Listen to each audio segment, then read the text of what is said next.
HK. Okay, everyone knows the stock Alibaba. Okay, the second biggest stock there. In US trading, it's called BABA. So you can see here when I downloading the data. After downloading the data, I create a variable. The variable, this is called Tachi. This is called BABA. I create a variable. The variable equals to the price for this guy. Equals to the price for this guy. So Tachi and BABA, they are the stock prices there. Okay, so Tachi and BABA, they are the stock prices there. I just create a variable equals to these two guys. Why I'm going to do something for that? Because I'm going to do plot.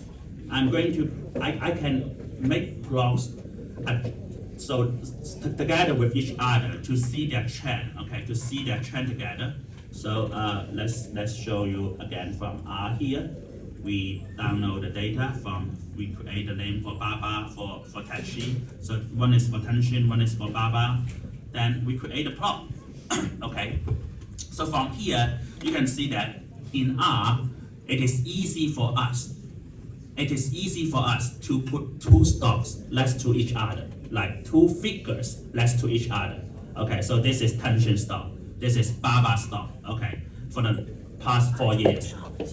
Look beautiful. Okay, we know that for many cases for the internet stocks in China. So it is locked up. It might be the worst 4 years for them. Okay, but we can simply download their price data. Okay, their price data. Okay, so this is what you can see. But usually in our studies, so you will see for one thing that I will never say I'm going to predict stock price. We always study returns. We usually don't study price. So for here, we need to learn how to calculate their return. We need to learn how to calculate their returns there. Usually to calculate stock return, okay, to calculate stock returns there, so I guess everyone knows about how to calculate stock return. Calculate stock return, we simply just use RT. Okay, let me create something here. This is easier for me. Ooh.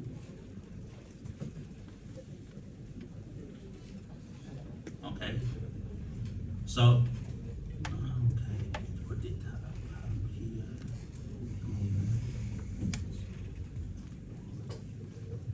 So for stock returns there, usually we calculate them in this way. RT, so this is the return at time, so in time T equals to price T, okay, subtract price T minus 1, okay.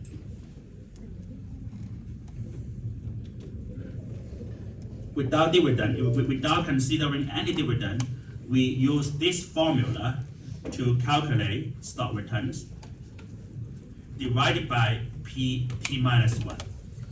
Okay, so that's the simple return calculation. And then what we also know that this is the same as like PT, price at time T, divided by price at time T minus 1, subtract 1. Okay, so this is the calculation for stock returns. I guess everyone knows about this from high school. Okay, how we calculate growth, proportional growth here. But here, when you see my R code, what I'm doing, what you see my R code, so what I'm doing there. So what is BABA? For BABA, so this is the stock price for BABA. You can see that we have the stock price from 2020 January to 2023 December. We have the stock price there. So the first thing you can see that as for this stock price in R, we call this time series object. You see the time according to the data there.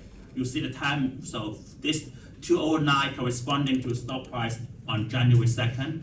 This 75 corresponds to stock price on December 29, 2023. So this is what we call time series object in R. So, however, when we want to do calculation, we don't want to involve with time series object. So there's one function in R, okay, you will see this later, so don't worry about that. No need to take notes now, you will see this in the slide later. So one thing I would do is to add stock numeric. And stock numeric is simply just to convert the time series object to a vector of numbers. So this is a vector of numbers there. Okay. So you can see the first number corresponding to the previous 209 on first day, the last number corresponding to the 75 on the last day. Okay. So I use the s.numeric function simply to transform them to a vector of numbers. So why I'm going to do something for that? Because I'm going to repeat this calculation, pt over pt minus 1 minus 1. So in R, there's one very useful case that is, if I use the minus 1 there, which means I am dropping the first observation in the vector. If I use this is the last observation, I'm dropping the last observation in the vector.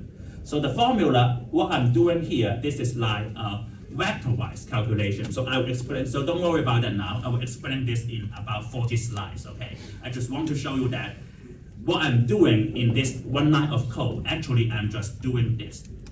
I'm just calculating the return for every day, okay? But because I'm lazy, I just use one line of code to finish that. I don't want to write 10 lines of code to keep the code clean, okay? To keep the code clean there.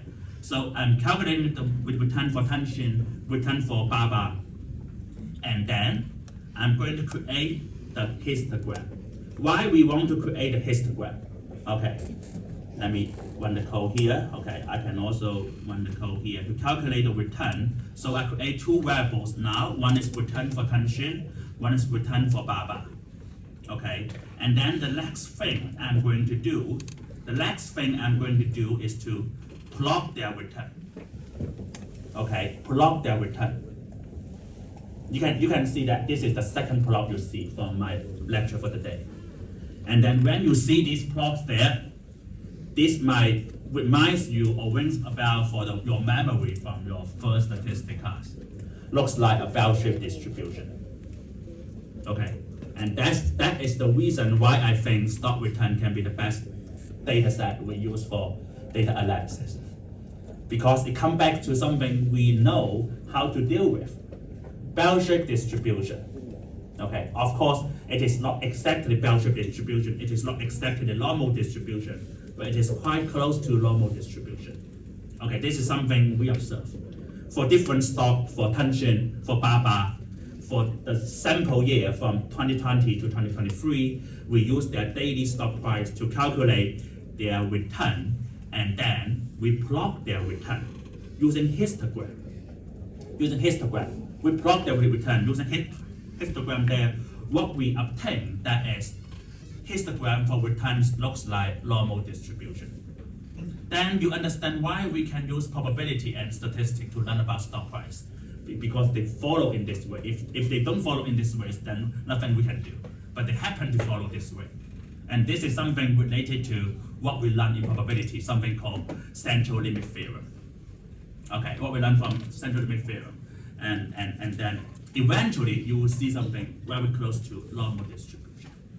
Okay, and to be honest, so this is the plot. I only see this when I was a PhD student, so when I was an undergraduate student, so I finished my undergraduate in US too. I had like majors in statistics, econ, and math, but at the time I don't have any chance to see what the stock data behave like. Okay, but when I went to PhD in Chicago, then when I see pharma shows the data, the biggest thing we can learn from the stock return data that is they look like normal distribution. And the only thing we need to do is how to model the data. Because we know normal distribution, we can learn about their parameters, mu, sigma. We can also learn about their conditional distribution, condition on something than what we can see. So I was too late to see this figure, to understand that, yes, all those stock return data, they just like statistics. Okay, but I hope that you enjoy, okay, seeing that what we are doing, this is just like the daily happen stuff, okay? Data from 2020 to 2023. Even for the Alibaba and Tanshin, their stock return behavior looks like this way. Okay, no one wants to see something for that. But still, when you transform the data a little bit, if you transform the data well, you will see something for this. Okay, so This is why we, as I said previously, we usually focus on stock return. We never focus on stock price. Okay, stock price, if you show me this figure, people might tell you stock price follows a random walk. Nothing we can learn. Yes, there's not much thing we can learn there. However, they should also tell you that stock returns follow normal distribution. That too much thing we can use our probability and statistic knowledge to learn about that. Okay, so that's about the stock returns. Okay, from BABA and Tenshin. And though the coding here might be difficult to you, don't need to worry about that. I just show you some example what we can do. Okay, don't need to worry about that. Let's continue. So this is a second plot. The second plot, this is, I think you also learned about this from your first class in probability and statistics. This is called scatter plot. Okay, the scatter, so I have the code here. I think I have the code here. So we can plot BABA and Tenshin. So what we can do, let me do one thing first. So because previously I make two figures together, so I need to change from this first now. Then I create this scatter plot. Okay, this is the scatter plot for Tenshin and BABA. If you see the plot looks like this way, then you might, what relationship working with how? Because as I told you from last time, for regression analysis, the only thing we want to know is what is the conditional distribution. And scatter plot provides you something for condition on BABA's return. Can we tell something about Tenshin's return? That is called conditional distribution. If just based on this plot you don't see that much things, then let's add some reference line. Okay, let's add some reference lines there. So you can see I add 3 reference line. This is the vertical line, okay, on 0. This is the horizontal line also on 0. And the most important thing, the purple line. This is the 45-degree line. And you can see the return for BABA and Tenshin. They seem to lie on the 45-degree line. Okay, the scatter plot tells you that why we think this can be the good data set for linear regression. Because we see this plot. Okay, we see this plot. You see there's some linear relationship between the BABA stock and Tenshin stock. After you see this plot, then you will be convinced that regression analysis is useful. R is useful, and then we need to learn those 2 things from this course, okay, to help you to build up the skill set how we do like stock analysis using regression analysis. Okay. Okay, so there are too many things we can use R to do, so you can see that once I calculate, we can calculate the mean. The mean is the average, okay. The mean for Tenshin for the past 4 years, this is the daily return, 0.0001. Okay, if you times 250, so for the past 4 years, this is about 2.5% annually. Okay, if you save the money in the bank, it's about 2% something. Okay, for BABA, it is negative. Okay, I'm sorry for that. We can also check the standard deviation for Tenshin return and BABA return too. The BABA return is high, the Tenshin return is relatively low. Okay, if we can also calculate more things using summary statistics from the data. Like this, I use mean divided by standard deviation. What is this? Mean divided by, because we know that for all stock returns there, mean, this is like the compensation, the reward we look for the stock. We want something with high mean, with high average, because we want to earn more money, okay? But we also dislike the risk. We don't like stock like behave volatilely, okay? We don't like stock returns with high standard deviation. So we prefer high mean and we prefer low standard deviation. So this is the reward and risk trade-off. Okay, so this is something reward and risk trade-off there.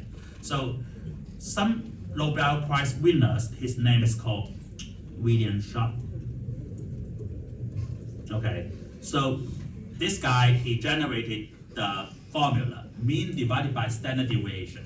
Okay, this is called Sharp ratio. Okay, this is called Sharp ratio. And then the Sharp ratio, this is a very useful measure how we evaluate the stock. we want something, or how to evaluate portfolio and analysis there. We want something for high compensation. And then we also want something for low risk. Okay, so this is like a risk adjusted measure. But you can also see that to calculate Sharpe ratio, it uses two summary statistics, mean and standard deviation. Okay, it uses two summary statistics there, mean and standard deviation. And what did I tell you about stock returns? They look like normal distribution. Normal distribution is determined by two summary statistics, also mean and standard deviation. Okay, so they have something related, you can see that. Okay, the stock return data there, they look like normal, good. And then when we calculate those like risk adjusted measure, they also be used as like calculation for summary statistics. And this is something we learned from the first probability statistic course too. Okay, so R can be used to compute many other things there. And we can also do like simple analysis like this one, so you can see the screen here. I'm trying to create a portfolio. I'm trying to create a daily rebalance portfolio. So every day, I use 50% of my money to buy pension stock, and I also use 50% of my money to buy BABA stock. Okay, so at the end of the day, I sell my stock. On the second day, I do the purchase again. Okay, so I call daily rebalance portfolio. So you see, I generate a portfolio for that, 0.5 for tension and 0.5 for BABA. Because R is very easy for us to do computation. We can simply to calculate the mean for this portfolio, the standard deviation for this portfolio, and the Sharpe ratio for this portfolio. Unfortunately, the mean is negative, and the Sharpe ratio is also negative. But one thing we can see that is R is easy for us to do this kind of stuff. Okay, I just want you to show you this point. It is very easy for us to do. We create a variable called portfolio, then we do things step by step, very easy. And all those things are available on my R Markdown files here too. Okay, so let me jump to the part installing R and RStudio. Okay, so for R, so let's go to, okay, if you don't have laptop now, that's fine. You can just see what I'm doing. So for R, just go to the website. Not much thing you can do. Okay, just download the latest version you have. We go to our website, download R, and then you choose somewhere, choose Hong Kong. So all are fine, just where the server is. I think Hong Kong is here, right? Hong Kong. Then we choose the place. Then you using Mac, then you download the version for Mac. Using Windows, download the version for Windows there. Those are totally fine. We download R easily. I just download the latest version for Mac. If you're using an older Mac, then the Intel Mac, then you download this one. I'm using the M2 Mac. I download this one here. So we download R. Okay, it is called iHost. Okay, for the new version here. So you can see it is very quick. Okay, the downloading is finished.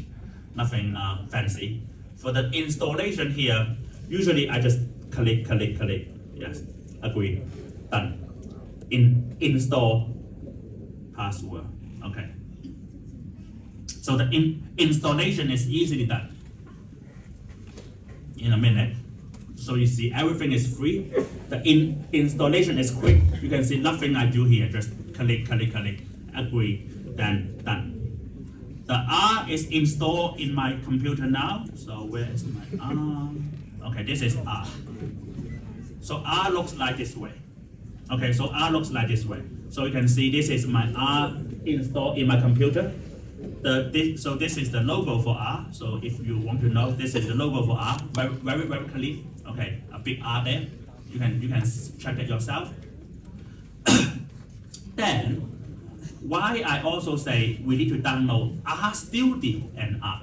Why I say something for that? Because one thing, the R platform interface is not that pretty. Okay, it is not that pretty. Most of time to new learners, to beginners of R, I highly recommend you use RStudio. Okay, so we also search RStudio again. Okay, RStudio again. So we download RStudio. Which website is RStudio? this. Okay, RStudio again. We download the folder. We find out. Oh, wait, I don't want a cloud solution. Okay, here. So you see, I click the RStudio desktop. Install R. This part is done. Install RStudio.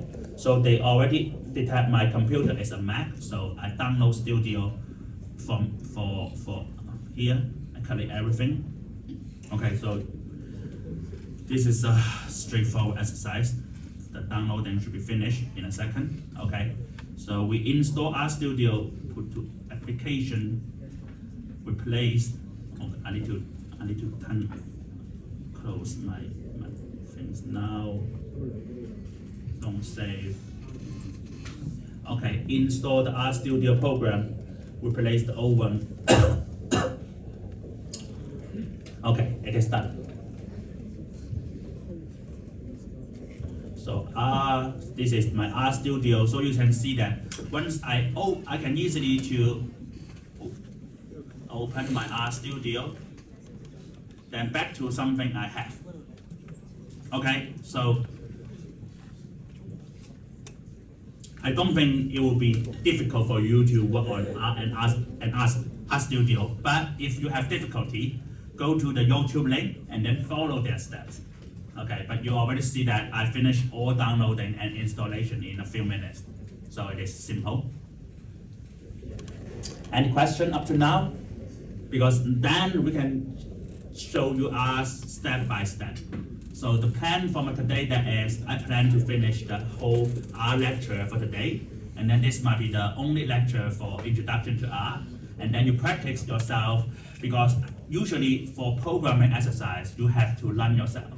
Listening to others can look just like you watch others play basketball, but you will never know how to play basketball, right? Okay, so you need to practice yourself, then you can learn programming. So today is the only lecture for R and RStudio. Then I will show you some R code and R template. And because you have my R code from each lecture, so you can simply to replicate them and try yourself after class.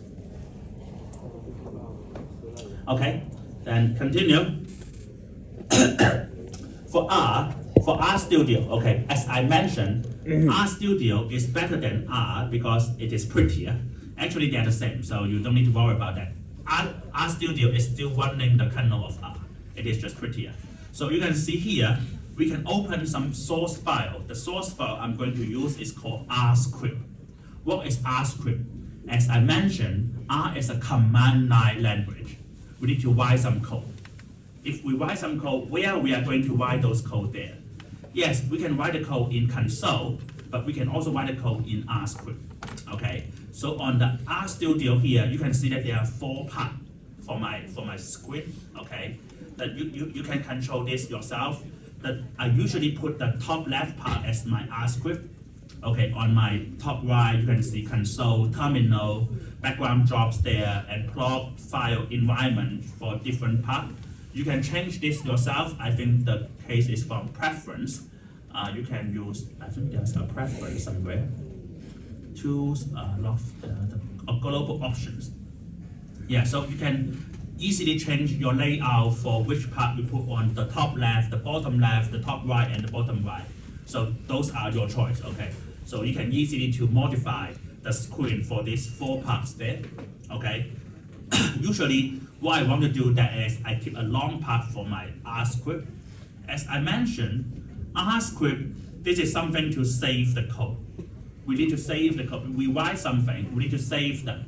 For example, if we create 2 variables, A equals to 3 and B equals to 6, and then A plus B, we want to write a few lines of code like this case, A equal to 3, B equal to 6, A plus B, or we use like print hello world. Yeah, so we can do anything you want, okay? But you need to save some code. The code we save here, we call RScript. And then RScript, this is the .r file. We just save the R file. to somewhere you are running on your case. Okay, so for my example of R. So I save the R code. Okay, so I save the R code there. I call R script. So as you also see here, when I click the plus, there are many other files we can use for R code too.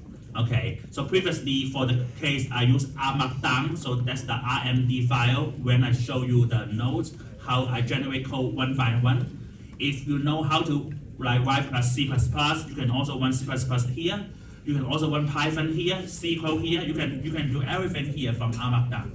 Okay, actually, so R markdown, and this is a very powerful platform.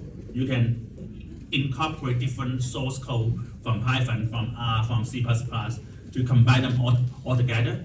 But in our course, because we are the very introductory course here, we are just doing R script. Okay, so you can click on R script, you generate your .r file, then you write something there, then you save that. Okay.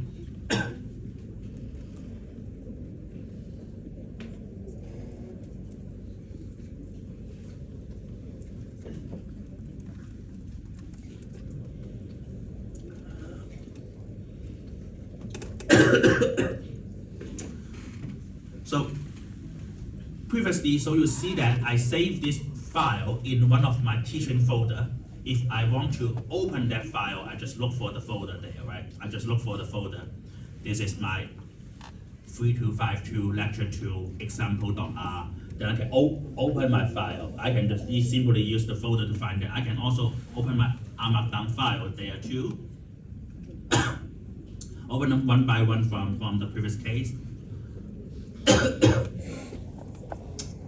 Okay, and for R, I need to tell you also for programming, this is the most important thing to do. You need to write comment. The comment in R, they start by the pound sign. So if you have pound sign, this is the line of comment. So when you run the R code, this line will be level 1. This is a comment. Why we need a comment? Because we need to let others know what is your purpose for this line of code.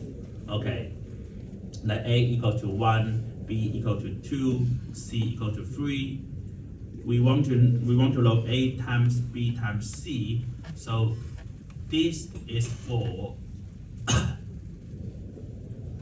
checking the product of 3 numbers.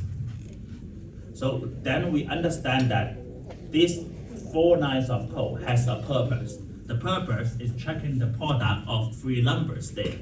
Okay, so this is usually what we do, why we need comment. It is good to develop a habit to write comment, to let others, because later, so one student also asked me why we need a study group to maximum for 3 students, because I think 2 or 3 students working together is easier for this class. Okay, I will give you homework assignment. So I said on syllabus, I said 4, and then but I will only count the 3 best grade from your assignment. Okay, so I will drop the lowest grade. But for assignments there, I hope that you can collaborate with others. The most important thing in collaboration that is, you need to write comments. Then others know what you are doing. If you just write down the code, A equals to 1, then the other guy might not know why you want to write down this code. Okay, so the comment create a channel for you to communicate with others there. So that's why I think 2 students or 3 students, that should be fine. To those students who were not in my class last time, so if you want to create a study group, I already see that some students already create a study group there. The study group is in people. REG 3252, so still 98 students unassigned. So what you need to do that is, you find some group yourself and then you add yourself there. So you can simply, like for this student, I add to this group easily. Okay, you can also remove it back. But you just do it like this way, then you can see that I create a maximum for 3 students for every group. Like 50 groups here, I think that's enough for this class. Okay, so if you haven't formed a study group, please do that I think for the after lecture, okay, so this Saturday is 25. I think on January 20, February 1st, okay, I will give you the first assignment. Okay, on February 1st, I'll give you the first assignment, which will be due before the Chinese New Year. Okay, then you can have a good break. Usually it is due in 1 week. Okay, so form your study group as soon as possible because you will see the first assignment next week before my class. Okay, I will send an email for the announcement for assignment there. Okay. So as I mentioned, okay, for R, it is very important if you want to learn R by yourself. Okay, if you want to explore more, I also show you 2 websites there. I think they are very useful for R tutorial for beginners. Okay, these 2 websites are like the statmethods.net. Okay, they show you R demonstration step by step.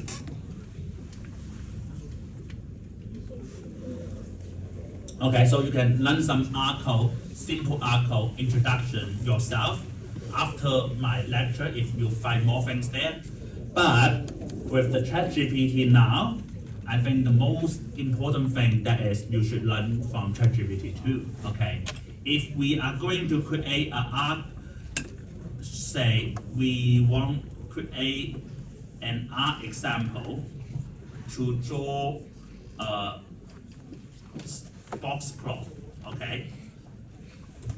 Then I think now this is something we need to learn from ChatGPT. You ask a question, then the ChatGPT finds something from the website and create this for you.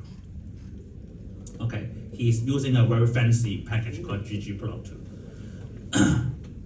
So he gives you one example how to create box plot using the package called the ggplot2.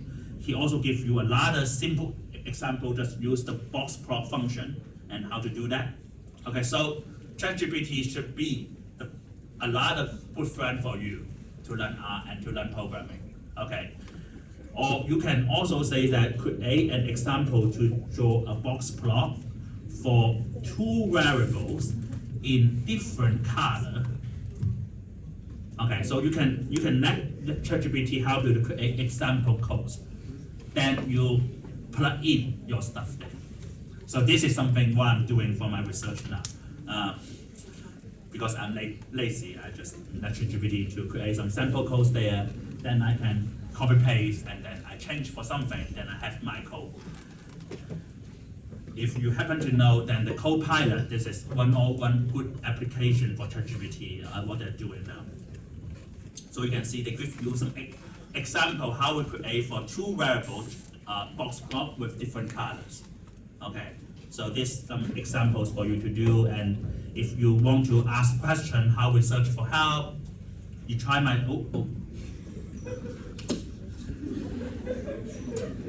Okay, it is time for a break. Let's come back in 15 minutes.